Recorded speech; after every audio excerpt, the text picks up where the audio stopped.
Whispers in the bookshop. The bell above the door chimed softly as Maya Sharma pushed it open. Escaping the unexpected autumn downpour that had suddenly transformed the sleepy coastal town of Silvercrest into a glistening watercolor painting. Rain cascaded down the large windows of Lighthouse Books, creating rippling shadows across the wooden floor. "You're drenched," said Eliza, the elderly shop owner, peering over her vintage cat-eye glasses. "Tea? I just put the kettle on."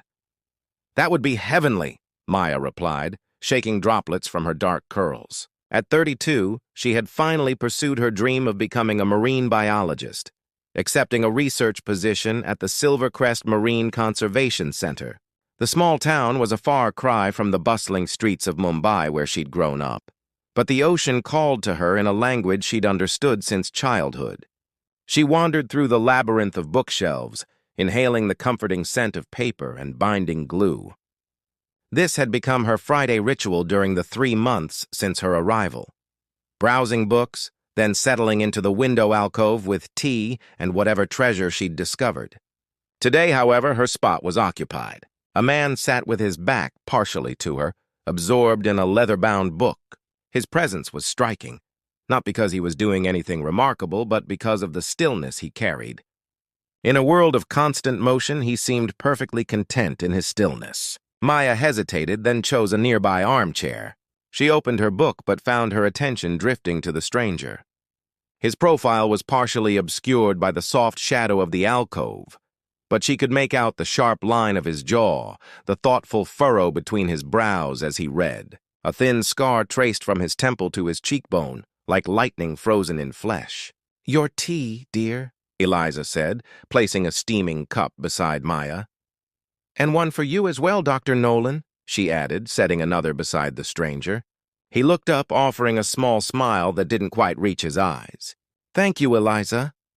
His voice was unexpectedly gentle, touched with an accent Maya couldn't place, something between British and something else entirely. "Maya, this is Dr. Ethan Nolan. He's been hiding in our little town for almost a year now," Eliza said, her tone warm with friendly teasing. "Ethan, Maya Sharma, our new marine biologist.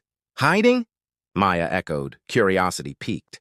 The man, Ethan, shifted slightly, discomfort flashing across his features. Eliza exaggerates. "I'm simply enjoying the quiet. Dr. Nolan donated the funds for our town's new hospital wing," Eliza explained, "though he refuses any recognition for it." "It was nothing," he said dismissively, his gaze returning to his book. Something about his withdrawal intrigued Maya. In her experience, people who insisted they were simply enjoying the quiet were often running from something far louder. Over the next 2 hours, Maya attempted to focus on her book, but her eyes kept drifting toward Ethan. He remained immersed in his reading, occasionally making notes in a small leather journal. Once, their gazes met briefly, and Maya felt an unexpected flutter in her chest before they both quickly looked away. As the rain subsided, Ethan closed his book and stood. He nodded politely to Eliza, then paused at Maya's chair.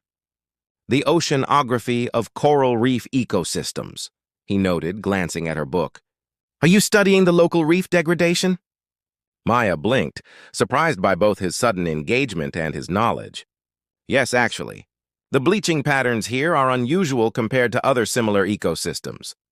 You might find Takahashi's research on thermal resilience useful. It's not widely published, but—" He hesitated, then reached for her book, scribbling something on the corner of a page before handing it back. "This database might help." Before Maya could respond, he was gone, the bell chiming in his wake. She looked down at the elegant handwriting, a scientific database reference she'd never heard of, followed by what appeared to be access credentials. "Don't take it personally," Eliza said, collecting the empty teacups. "He's like that with everyone. Brilliant but distant." "What's his story?" Maya asked. Eliza shrugged. "Nobody really knows. He arrived last winter, bought the old lighthouse keeper's cottage on the cliffs, and keeps to himself. Rumor has it he was some hotshot doctor with Doctors Without Borders, worked in conflict zones. Others say he was a researcher who lost his funding after some controversy. But that's small-town gossip for you." That night, Maya sat on her apartment balcony overlooking the ocean. Using the credentials Ethan had provided, she accessed the database and gasped.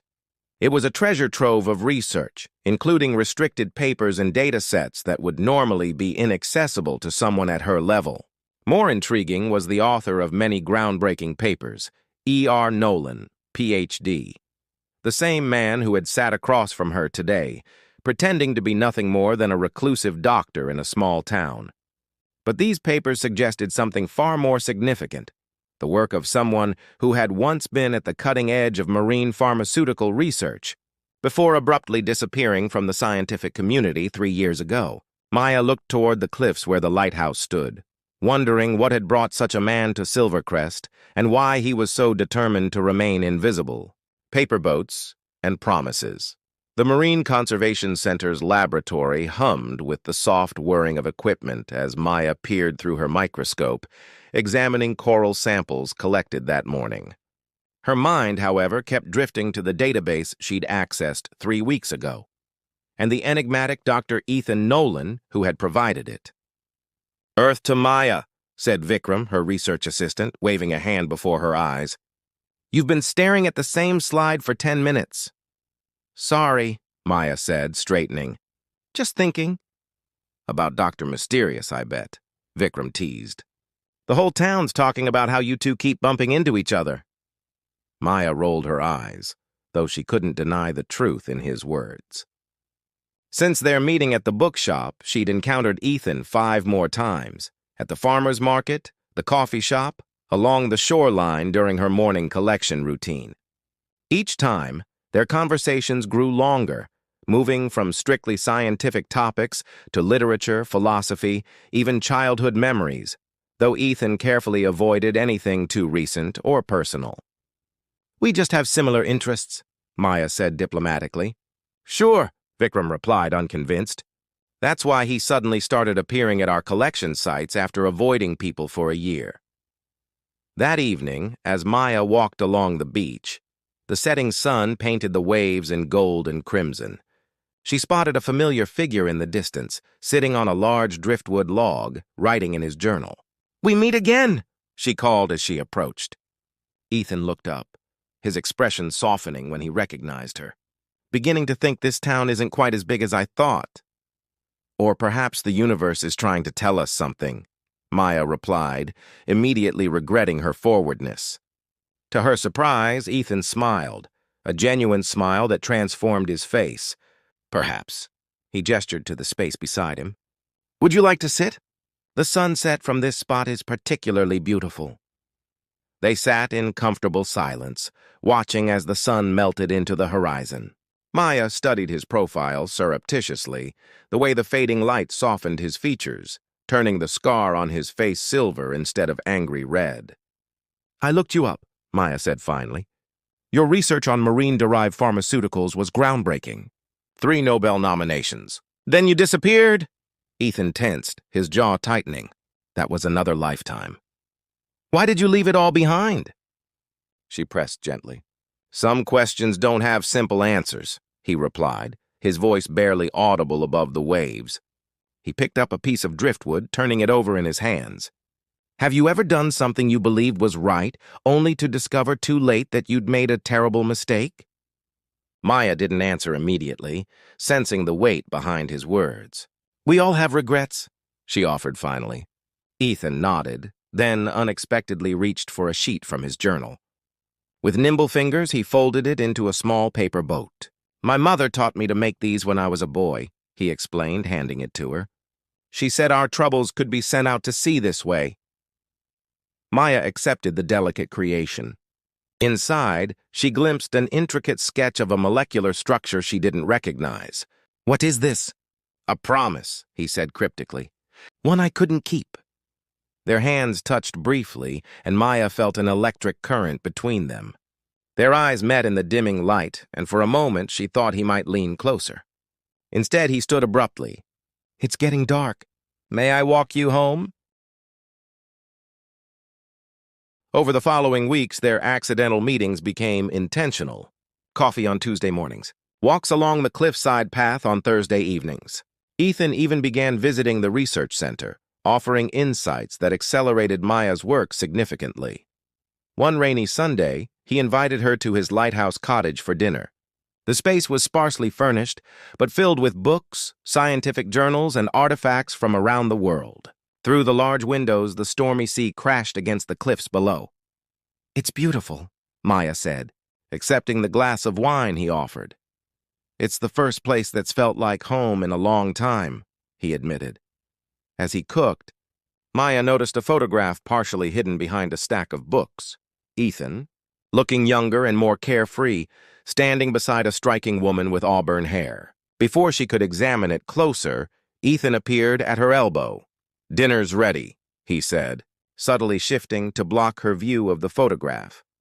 Over candlelight, they shared their meal, their conversation flowing effortlessly. When their hands touched, reaching for the wine bottle, neither pulled away. Ethan's fingers interlaced with hers, his thumb tracing circles on her palm.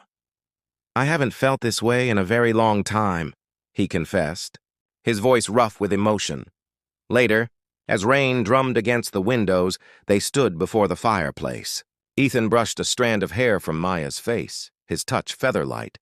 When their lips finally met, it was gentle at first, then deepening with unspoken longing. His hands framed her face as if she were something infinitely precious, and Maya felt herself falling into the warmth of his embrace, the solid strength of his body against hers. "Stay," he whispered against her mouth. "Stay with me tonight." In the glow of firelight, they explored each other with tender reverence. Maya traced the network of scars across his torso, silently questioning, but not asking aloud.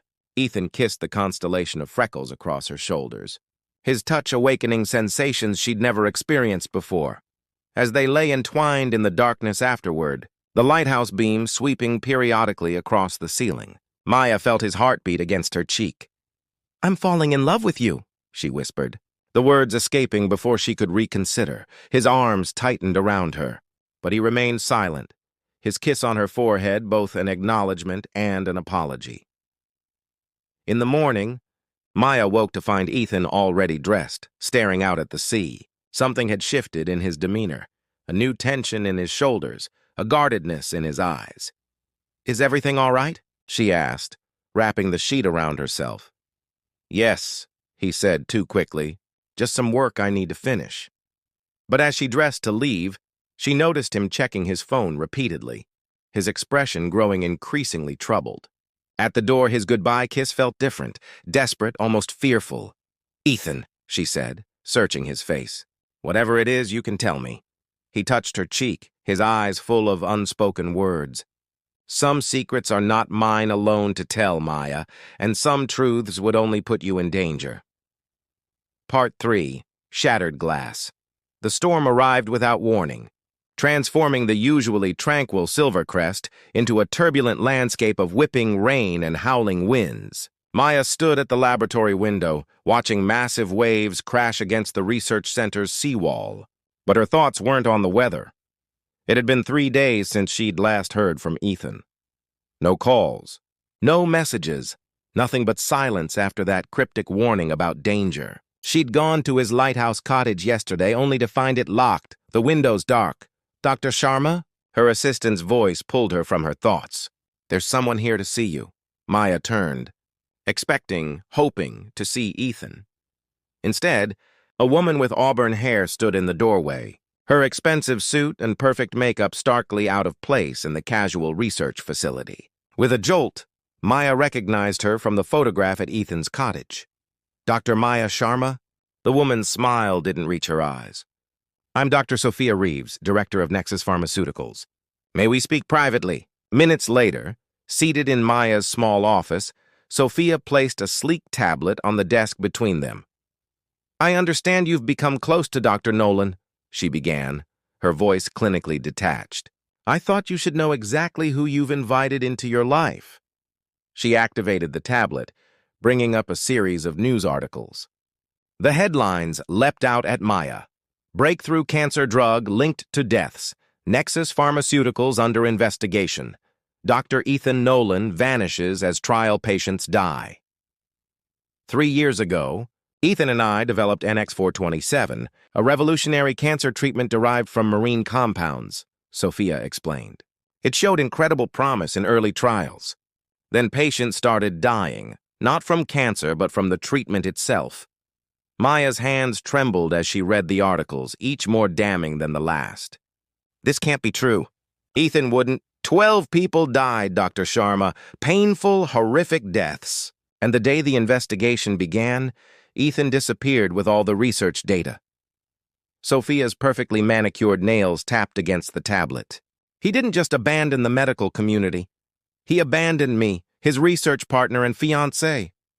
The word struck Maya like a physical blow. Fiancé? We were to be married the month after the scandal broke.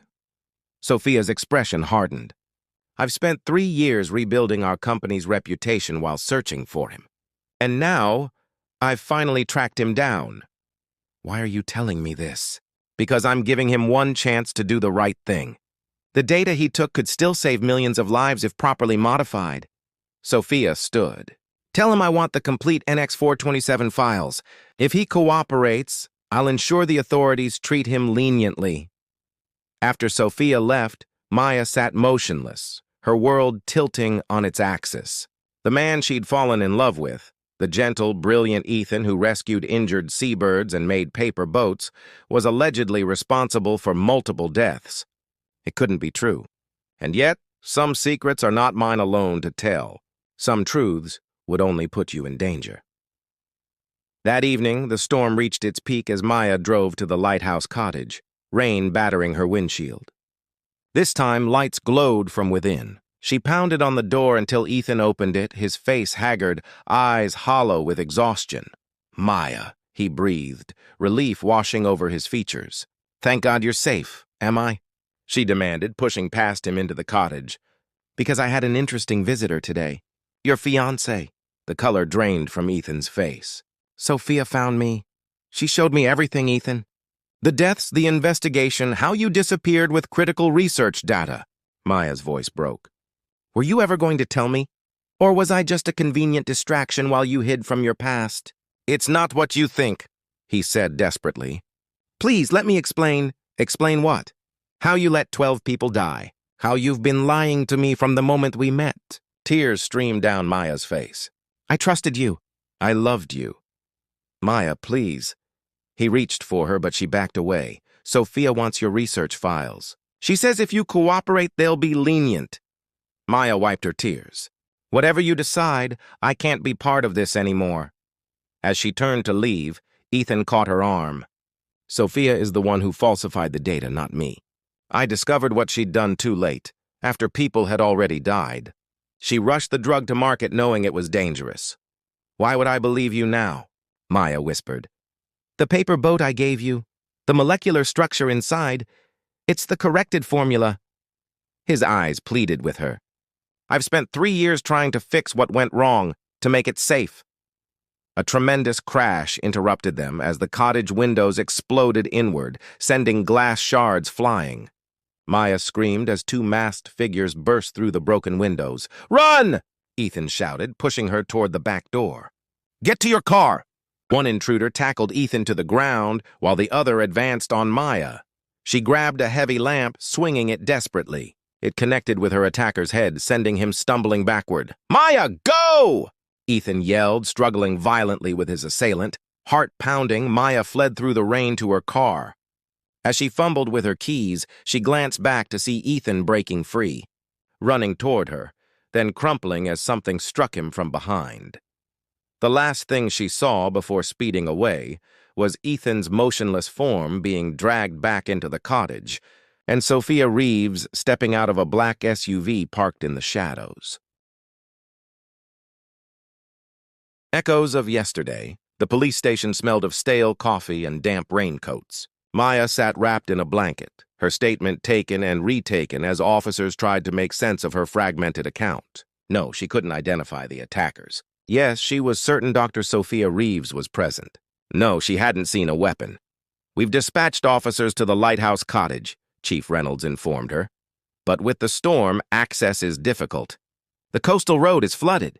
He could be dying while we're sitting here, Maya cried. Ms. Sharma, you're alleging a prominent pharmaceutical executive orchestrated an assault and possible kidnapping based on what did you call it? A corrected formula in a paper boat? The chief's skepticism was palpable. We need more than that. Dawn broke as Maya sat alone in the station, ignored by the busy officers. Her phone chimed. A text from an unknown number, lighthouse basement. Hidden safe behind bookcase. Code 110421. Everything you need is there. Trust no one.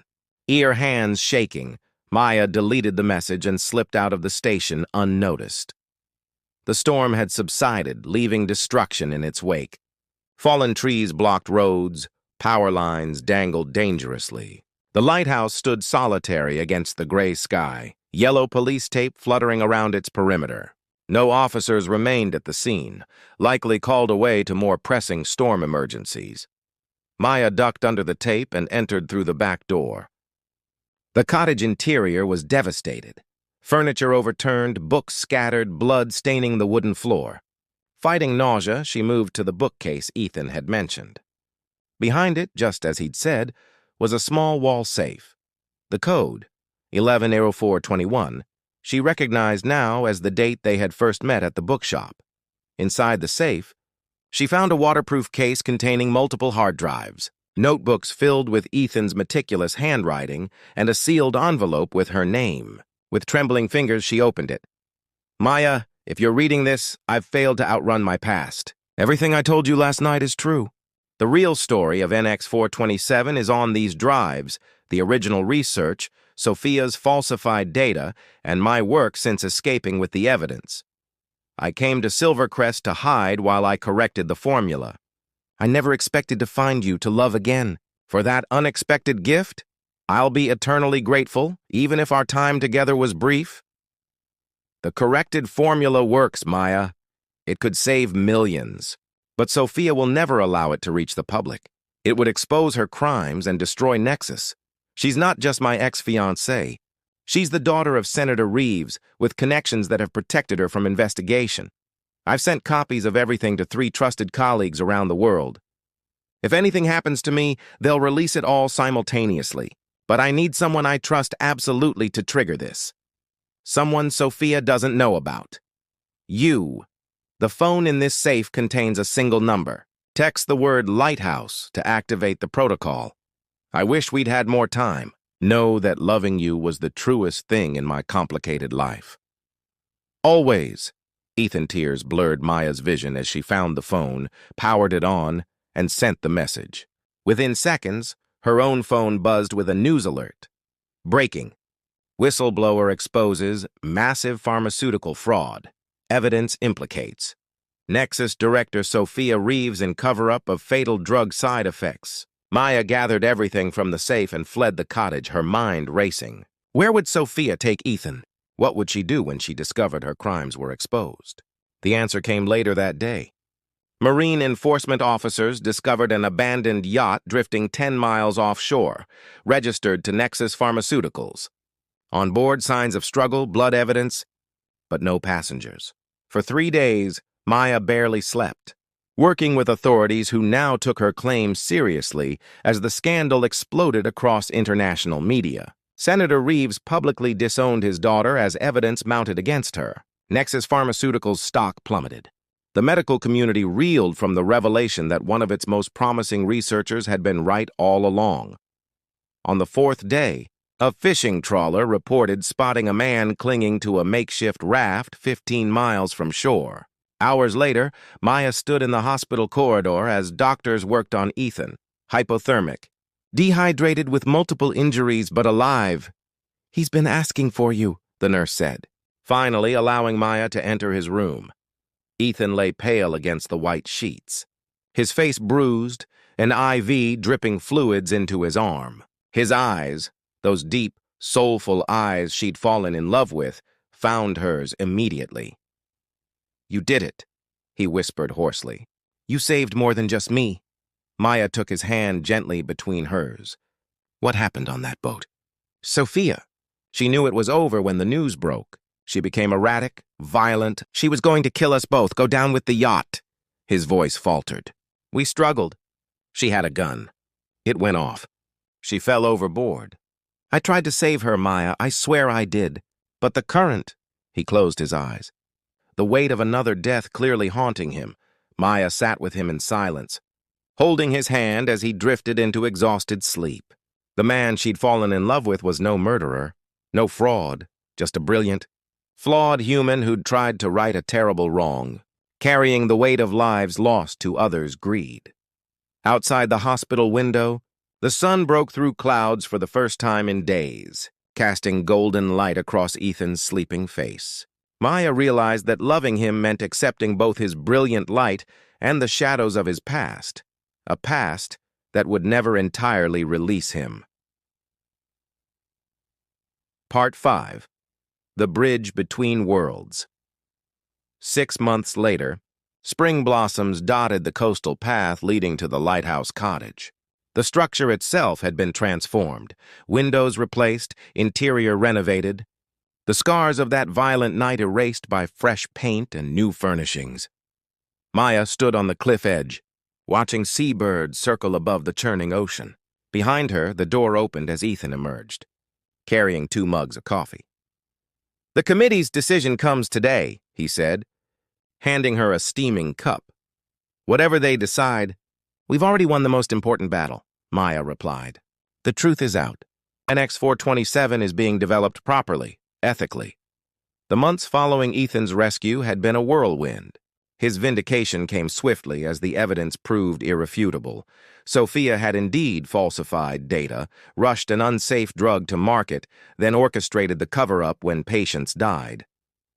Her body had never been recovered from the sea, but few doubted the official ruling of death by misadventure. For Ethan, physical recovery came more quickly than emotional healing. Nightmares plagued him, of patients suffering, of Sophia's final moments. In the darkest hours, Maya would hold him, whispering reassurances until the demons retreated. Today marked the final decision from the Medical Ethics Committee regarding Ethan's future in medicine. Despite his vindication, his disappearance with research data, even to protect it, had violated protocols. His medical license hung in the balance. "Whatever happens," Ethan said, taking her hand, "I'm not running anymore. This is home now. You are home." Maya squeezed his fingers, the diamond ring he'd given her last month catching the morning light. "We'll face it together." The sound of tires on gravel announced visitors. Dr. Vikram Patel, now Maya's research partner rather than assistant, approached with a striking woman in a crisp suit. "Dr. Nolan, Dr. Sharma," the woman greeted them formally. "I'm Dr. Helena Winters from the World Health Organization. May we speak inside?" Seated in the cottage's living room, Dr. Winters came directly to the point. "The Ethics Committee has reached its decision. Due to the extraordinary circumstances and considering the lives that will be saved by your corrected formula, they've voted to reinstate your medical license with a 2-year probationary period." Ethan exhaled slowly, relief washing over his features. "That's not why I'm here, however," Dr. Winters continued. "The WHO is establishing a new marine pharmaceutical research division with unprecedented ethical oversight. We'd like you both to head it." Maya and Ethan exchanged startled glances. "Both of us?" Maya asked. "Your combined expertise is unparalleled. Dr. Nolan's pharmaceutical background coupled with your marine biology innovations." Dr. Winters smiled. "The research you've done together these past months on coral-derived compounds shows extraordinary promise." After she departed, Maya and Ethan stood in stunned silence. "Did that just happen?" Maya finally asked. Ethan laughed, a free, unencumbered sound that still sent tingles through Maya's body. "I think it did. From fugitive to WHO division head in 6 months. Life is unpredictable. Is that a yes, then?